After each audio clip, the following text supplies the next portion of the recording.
From Mountain Home to Raft River, we've got all the District 4 analysis you'll need to know. This is the Magic Valley Prepcast with Scott Burton.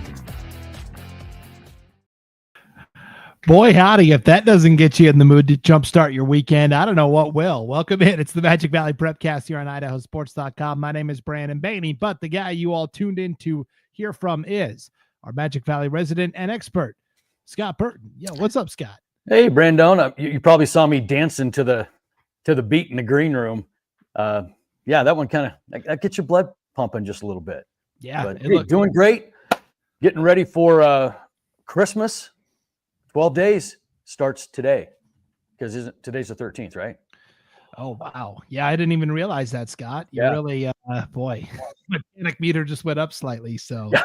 Well, yeah, tell me about it. I realized I was sitting there and I was talking to Les going, okay, what? I need a nickname. And I go, it's Friday the 13th. I'm going to go Jason, and Jason, Friday the 13th, right?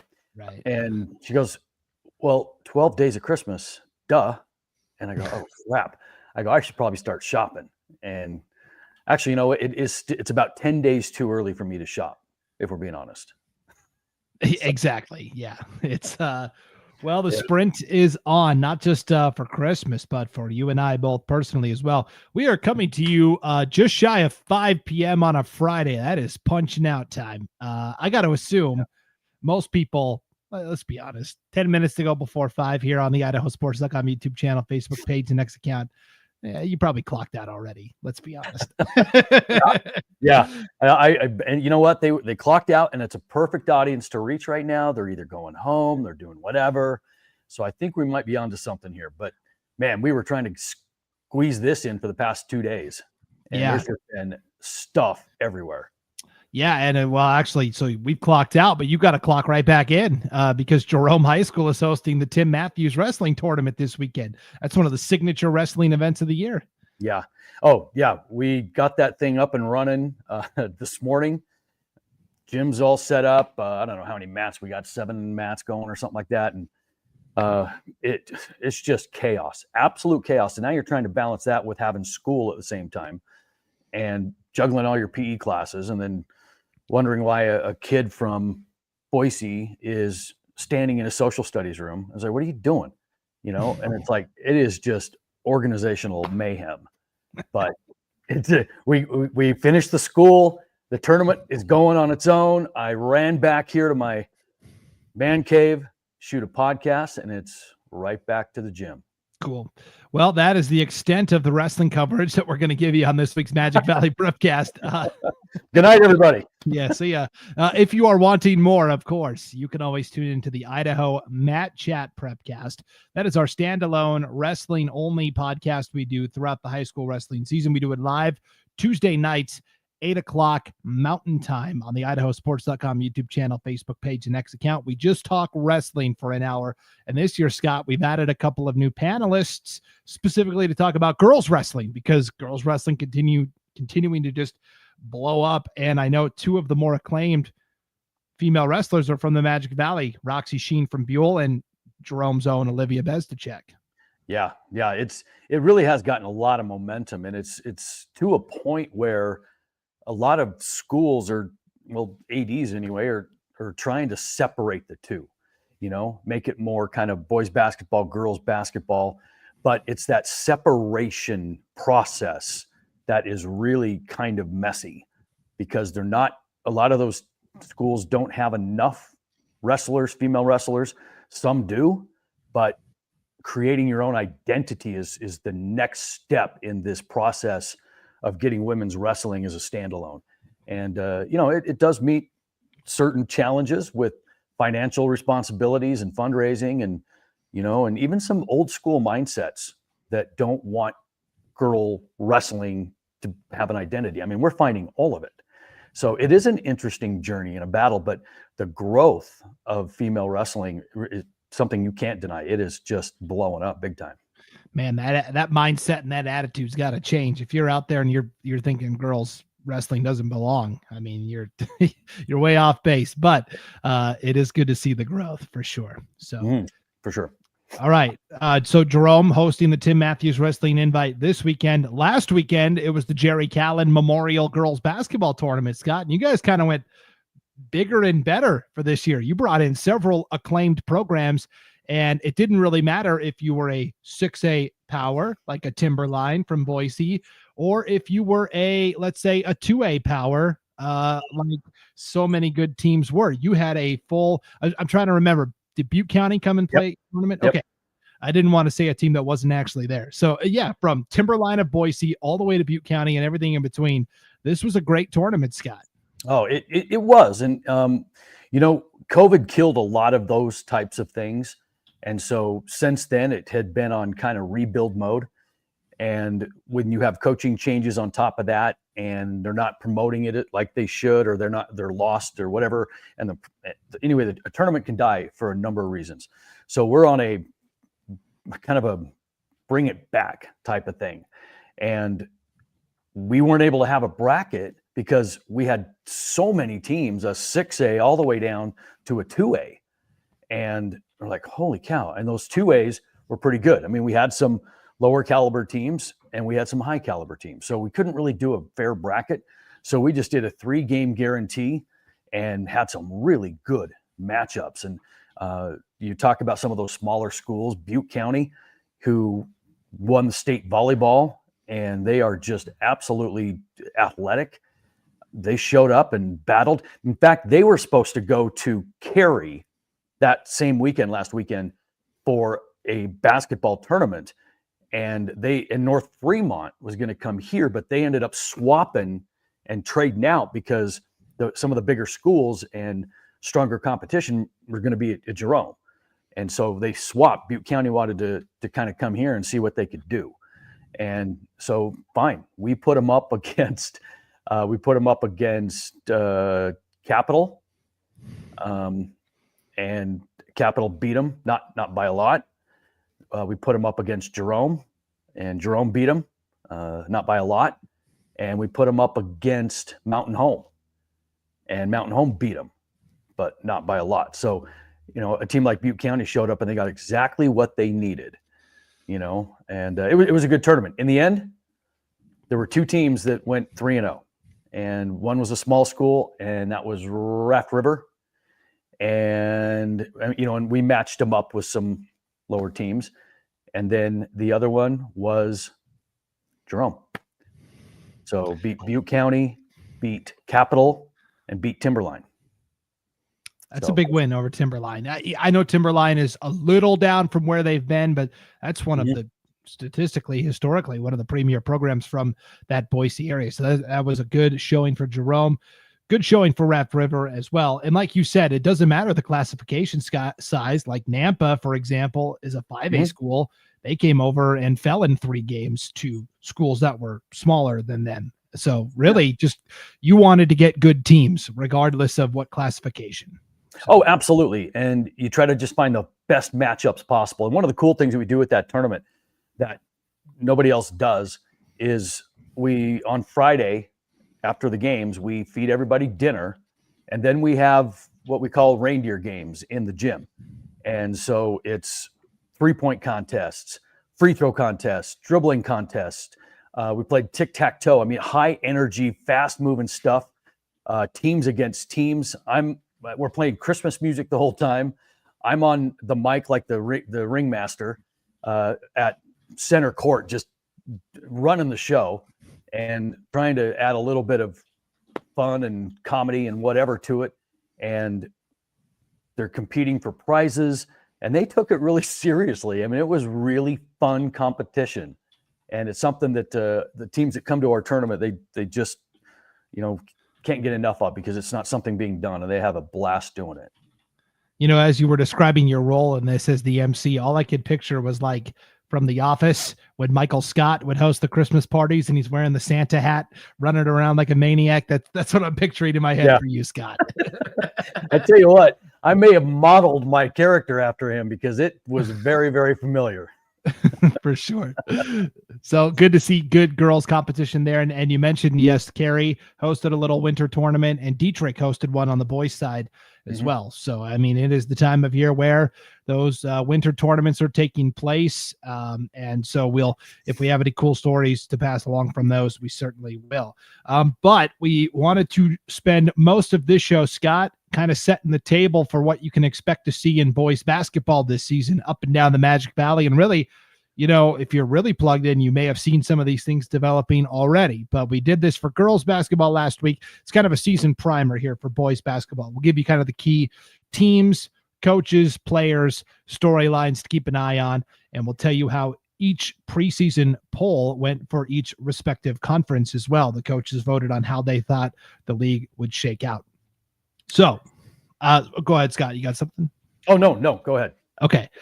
We will start with 6A. Canyon Ridge, the only team that competes at the 6A level currently from the Magic Valley, that high country conference. Now, unlike in girls basketball, where Canyon Ridge was kind of given the default number 5 slot because they were kind of the great unknown, they were actually picked 4th in this preseason poll behind Madison, Rigby, and Thunder Ridge, and just ahead of Highland, which got to state last year or 2 years ago. So that was pretty surprising. But this is a Canyon Ridge team, Scott, that won the Great Basin Conference last year and has some big dudes to work with underneath. They do. And, you can't say enough about what Alex Wells did in his first season over there at Canyon Ridge, because, Canyon Ridge for the longest time had the best athletes of anybody in the conference, but they underachieved so often. And it was just one of those things year after year after year. And pretty quickly, you get a culture that isn't a winning culture. And so when Alex went in there, and I've known Alex for a long time, is that he was going to be the guy that was going to bring the positivity, the hard work back to Canyon Ridge. And boy, did he ever. And you can't say enough about what he did. He's got some players coming back, including Mason Hill and Cade McIntyre. They were both first-team all-conference players. And so, they're going to battle. They are going to battle. Yeah, I believe Hill has signed with CSI, I believe, College of Southern Idaho, 6'9", big man. I could be wrong on that, but you're talking about a big-time prospect for sure. This league is Madison's to win. They are the overwhelming favorite. They took home the 3rd-place trophy from state last year, probably should have been playing in the championship. They have one of the better players in the state in Nash Humphreys, dynamo point guard. But really, that second spot is up for grabs. Could be anybody, and whoever takes second place from this conference will have a chance to advance to state via a play-in game. So it'd be a big opportunity for Canyon Ridge in their first year as a 6A program. Let's go to the go ahead. No, I was going to say, I mean, they're in a position now where, they do have some experience coming back, and you throw in a couple of guards in Brown and Rottweiler as well. They do have some pieces of that puzzle, but then you got a couple of teams in here that are completely under a rebuild. I think Rigby lost a ton from last year's team. And so prime pickings for Canyon Ridge. Yeah, Rigby lost some, and then they picked up a guy in the portal from Thunder Ridge, which, Funny how that works, isn't it? Yeah. Anyways, that is what we're looking at for 6A basketball this year. 5A, Scott, Great Basin Conference, the preseason poll went this way: Twin Falls 1, Minico 2, Jerome 3, Burley 4, Mountain Home 5, Wood River 6. How do you view the hierarchy in the Great Basin? Yeah, I'm looking at this thing, and I was just trying to figure out how would I do it, and I can't argue with Twin first. Minico was one that kind of, I don't know. Minico lost a lot from last year. A metric boatload of players from last year. I mean, you're talking Riker Stimpson and Carson Waymont and, Arteaga, Dom Soto, Valdez, Kelly, Jens. I mean, they lost everything. And so I think there's still some work to do there for Minico just to find that team to gel. They're returning Nate Waymont, Jaden McKenzie, to kind of lead the way. I don't know if a second place preseason thing is there yet. I don't know. I got to see this team come together. That's the one that surprised me probably more than anything. And it's not that, they can't do it. Doug Manning in his second year is doing a great job. But he's got some guard issues that he's going to have to get figured out because he lost them all. Okay, so if it's not Minico in that second slot, who would you put there? Well, that's the $1 million question, because it might be by default. I think Jerome you could make an argument for, just because they really didn't lose anybody last year. I think they had 2 seniors on their team, and that was it. They're returning Trey Burke, who was second team all conference. He can score. I don't know, but they just don't have that guy. They just don't have that dude that can just take over a game and score, like a Ty Hess can for Twin, and that's why Twin, even though they lost Jared Mix and Logan Pittard, I mean, those 2 guys were top notch, but you still have a guy in Ty Hess, and you couple him with a Riker Rex who has some experience, and a Cooper Thompson has some experience. That's why Twins is the favorite. They've got that guy. Minico doesn't have that guy right now. Jerome doesn't have that guy. Burley, oh my gosh. Burley's going to be dealing with, first year coach. They lost some players, but Nash Gillette returns for them. I'm just looking at who in this conference is that guy. And it's really hard to find one. In terms of the team, but also kind of you think about player of the year and stuff like that too. Ty Hess and Twin Falls way out in front. Yeah, and that's the reason why. You're looking at this going, who in the heck is it going to be? Mountain Home, who's towards the bottom, they return a lot of players from last year, but last year's team went 0-21, and they're bringing back Tyler Peterson, who is going to be a force for them, 6-foot swing player that can do a lot of different things. But again, think back over the years to the guy, that you just put the ball in his hands and he was automatic, or you knew he was going to take the shot. You think back about, talking about Mountain Home, Brian Bethel's kid, was that guy for them. He was the guy you had to stop, for Jerome, before Scotty Cook got hurt, he was the guy, Mikey Lloyd. There were dudes. And for Twin, we talked about how they lost Jared Mix, but they get Ty Hess, Minico, Trinkle. And when he was there, and Riker, Carson, I mean, my gosh, loaded with them. And now you look at the lineups, where are they? Somebody's going to have to emerge. And if a second fiddle doesn't emerge in that Great Basin Conference, Preston, Pocatello, Century are all raising their hands, going, "Hey, we'll take one of your spots, State, if you want to donate it." Well, and that's the funny thing about all of this, is because that conference, and we know the travesty that's going on with that conference, getting 1 out of 3, and typically those 3 at times are some of the best teams in the state, all ranked, whatever. And what it hinges on is the Great Basin, is the Great Basin's second team that they send to state better than the second team that conference is going to send to state, and then the argument begins. It is that age-old question for sure. So it'll be fun to see, but we do like Twin Falls kind of as the favorite, and then we'll see who slots in after that. I think Wood River just got a big win last night, so they could be a team too that could surprise some folks, certainly. Yeah, I mean, Wood River certainly was a little bit of a surprise last year, but and you talk about dudes, Cooper Fife last year from Wood River. I mean, he was a conference player of the year. Who's going to be the guy there?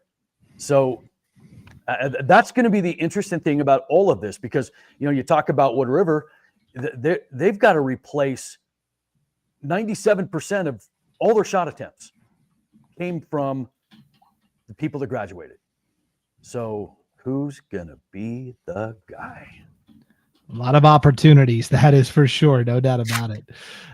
Lots of good opportunities in the Sawtooth Central Idaho Conference as well at the Class 4A level, Scott. Filer was picked number 1 in our preseason poll. Kimberly was second. Gooding was third. Buell was fourth.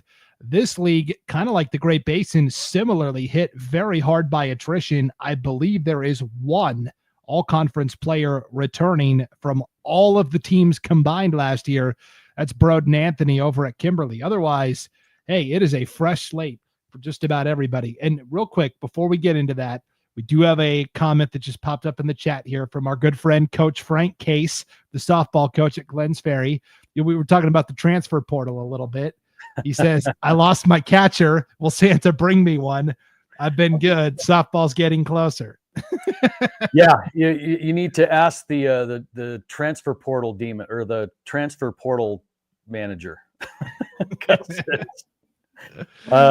to sell your soul a little bit on that one. This transfer thing, don't even get me started. Yep. So yeah, we'll see. Maybe Santa will bring you a nice present this year. We'll have to wait and see.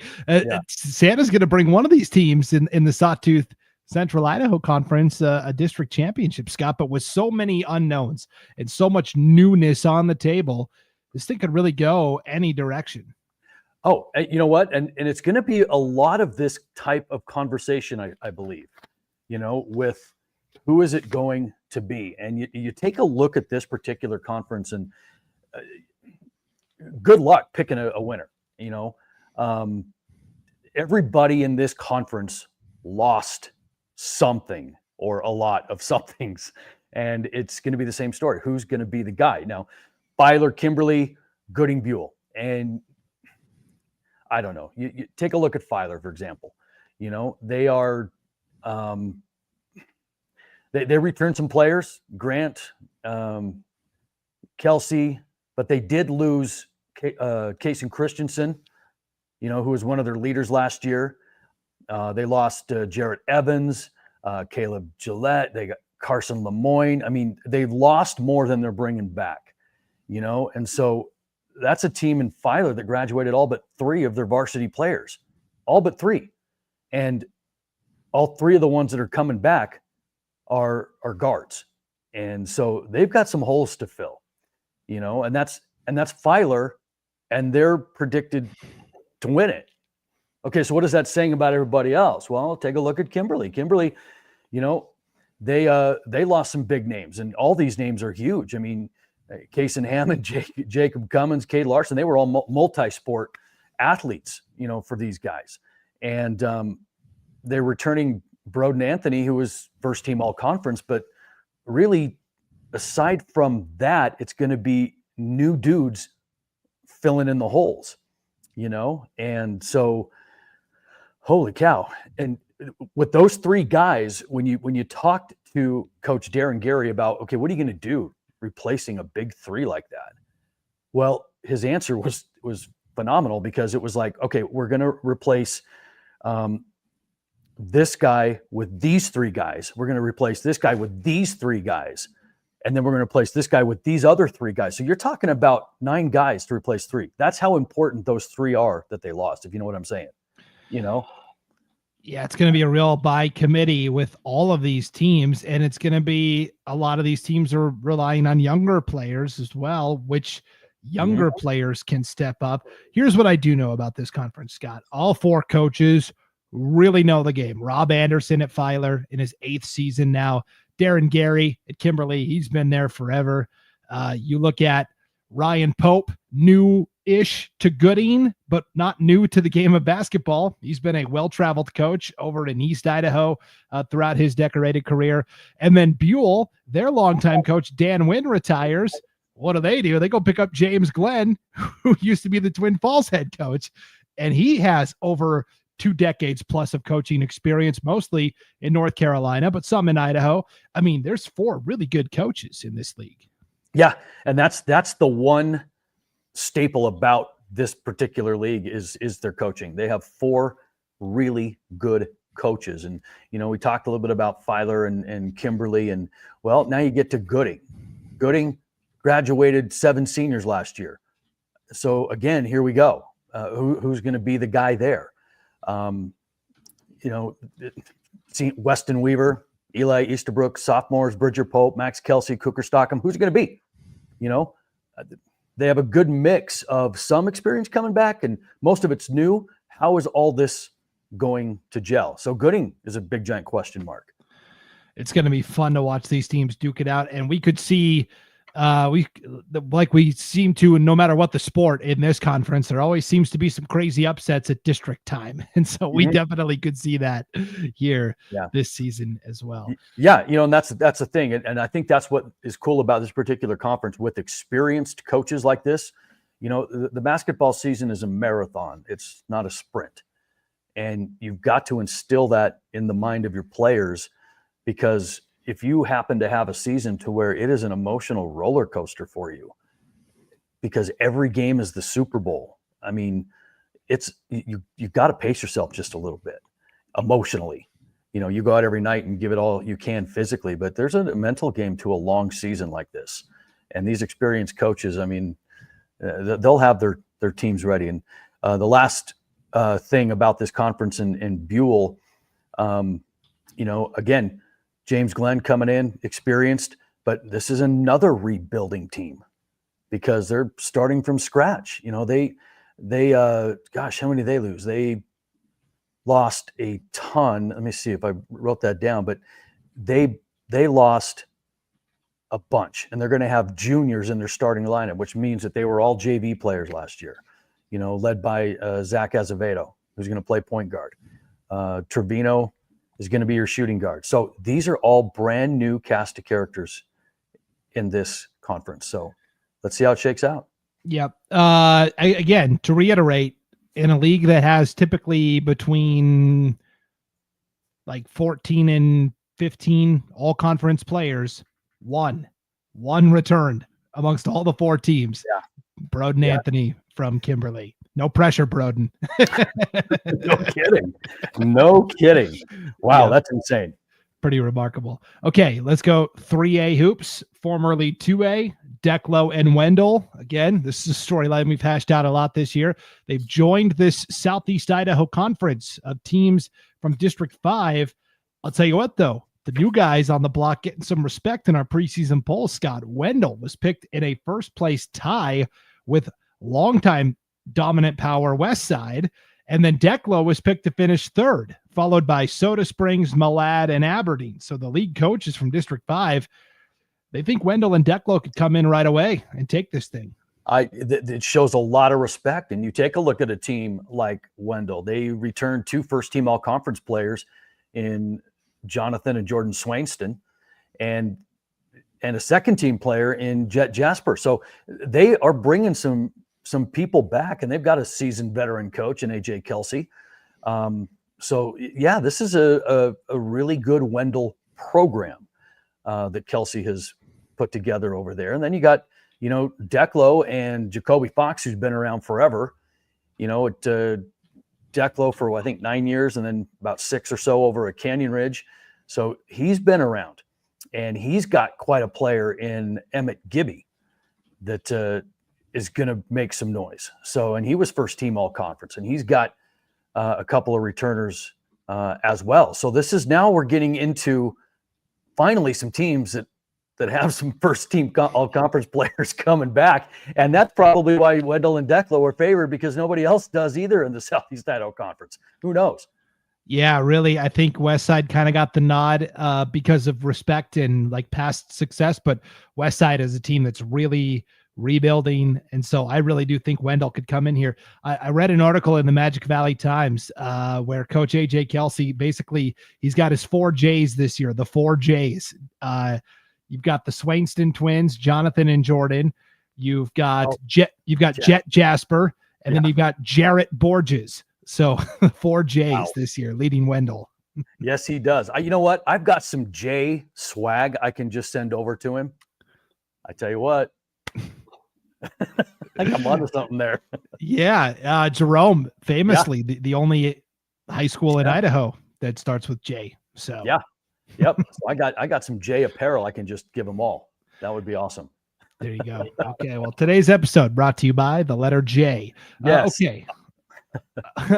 So yes, I think Wendell and Declo both have a really good shot to compete here in this Southeast Idaho Conference Districts 4 and 5.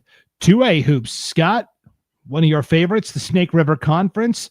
9 teams competing in this bad boy this year. Valley and Hagerman were picked 1 and 2. They played last night, and it was very decisive in favor of Valley. We can talk about that in a second. Valley 1, Hagerman 2, Glens Ferry 3rd, Murtaugh and Raft River each tied for 4th, Oakley 6, Lighthouse Christian 7, Sun Valley Community School 8, Shoshone 9. Valley beats Hagerman last night, Scott, by 20 plus points. Yeah, really 35. Yeah, ran away with it. So is Valley, I think Hagerman had a rough night, off night. I think that gap is a little closer than that score indicates, but it does seem like it's these two teams at the top. You know what? I like this Valley team. I mean, not only is Coach Brian Hardy one of the veteran coaches around, but he has got a solid group of players coming back. I mean, he has got just about everybody on this team played varsity last year, including first team all conference Pedro Robles. He's the guy that we talked about a lot in basketball. Nathan Christensen coming back,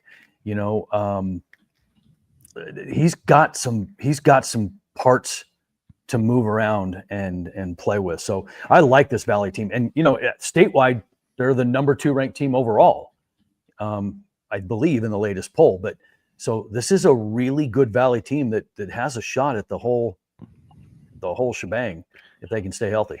Yeah, I saw that Valley team at state last year, Scott, and a lot of the guys that they were leaning on last year are back, and that was their famous theme, was lean on me. They would sing lean on me in the locker room after the games, and that theme continuing this year. Josh Hardy, senior point guard, also the quarterback of the football team, just a natural leader. And at state last year, I saw Pedro Robles with about 4 seconds to go coast to coast to hit the game-winning layup with about a second to play. And so that dude can hoop, no doubt about it. Yeah. Well, and they bring back that experience too. I mean, that is huge for a state contending team. Bring back experience. Yep. Hagerman, of course, they've got Kai Kendall. He hit 8 threes in one game last year. We chronicled that here on the Magic Valley Prepcast. Wyatt Mavenkamp we know him from football, but in terms of being a varsity basketball contributor, still kind of finding his role, but he is a great player as well. Alex Johnson inside the paint is going to be a fantastic presence for Hagerman. And then how about this Glens Ferry team picked 3rd, Scott? It's a lot of the same athletes we heard from football season. Josiah Valencia, Bryce Sterling. They've got Jackson Smith, though, who is 6'6", and I think could be a real secret weapon for them down low if he can give them some good production at the center spot. Yeah, I mean, it's a really interesting Glens Ferry team because of what you just said. I mean, it is, anytime you have somebody of that size, it causes some problems. I don't care who you are. And the lower levels that you get, or smaller schools you get, I should say, it becomes even more important. But this is a Glens Ferry group, that they did lose some of their quickness and a pretty good group of seniors, led by Landon Mills and Landon Stewart. But Landon Stewart is just out for injury. They're not going to have him this year. But they've got some people coming back, and it's a deep senior class this year. So they've got some good returning pieces to work with as well. Yep. Other storylines to keep an eye on in this league. Oakley has maybe the favorite, one of the favorites for player of the year, Dallin Hardy, the 6'5" center. He suffered an injury in football, but it sounds like he's going to be okay to play for basketball. The question with Oakley is, do they have the guards that can then supplement Hardy inside? And then I think you look at a team like a Murtaugh or a Raft River, they have potential to break through. They're led by, veteran athletes like Sawyer Young for Murtaugh, UD for Rath River. And then the three teams that were picked at the bottom, Scott, Lighthouse Christian, Sun Valley Community School, and Shoshone. They're still kind of building the pieces. A really young Lighthouse Christian team, Matt Haar, back to coach them in his second year. He's got over 400 coaching victories in his career, most of those at Twin Falls. And then Shoshone, people kind of forget about. They've got a really good coach in Gar Ward, who was the coach at Ridgefield forever and was a very good coach there. So these are teams that are building foundations with really good coaches. Yeah, I mean, it's such a big conference that you are going to have a wide range from top to bottom. And, we talked about the strength of Valley. You talk about a team like Oakley who, they lost 6 seniors from last year. They've only got 1 returning varsity player. So they're going to be dealing with trying to figure it out first. And Jordan Cranny in his first year trying to put all the pieces, together. So, it's going to be, could be a tough sled for Oakley, but, they've got a pedigree and I think they'll be fine. It's just going to take a little bit of time, and you go back to a team like Hagerman. This is a team that's returning 4 of their 5 starters. So if they can gel and they can get that 5th one in place and stay healthy, I mean, why not Hagerman? They're not going to be short on offense. I'll tell you that. I mean, their basketball team is going to be like their football team. But can they play some defense? So it'll be interesting to see what happens. I do think that the top 3 with Valley, Hagerman, and Glens Ferry are your top 3 for now. Yeah. For now. And then, we'll see how the season goes. We'll see by the time you're sitting courtside announcing for the district tournament, what's changed. Yeah, that's right. Because that district tournament runs through Jerome. And so I get to see it courtside. It's fun. Yeah. Okay. Well, we'll wrap up with the Sawtooth Conference. Scott, this was a 4-team affair last year. It's expanded out to 6 this season. Hagerman moves up, but Cary, Castleford, and Hanson all moved down. Castleford and Hanson really struggled last year and are picked 5th and 6th in this respective preseason poll.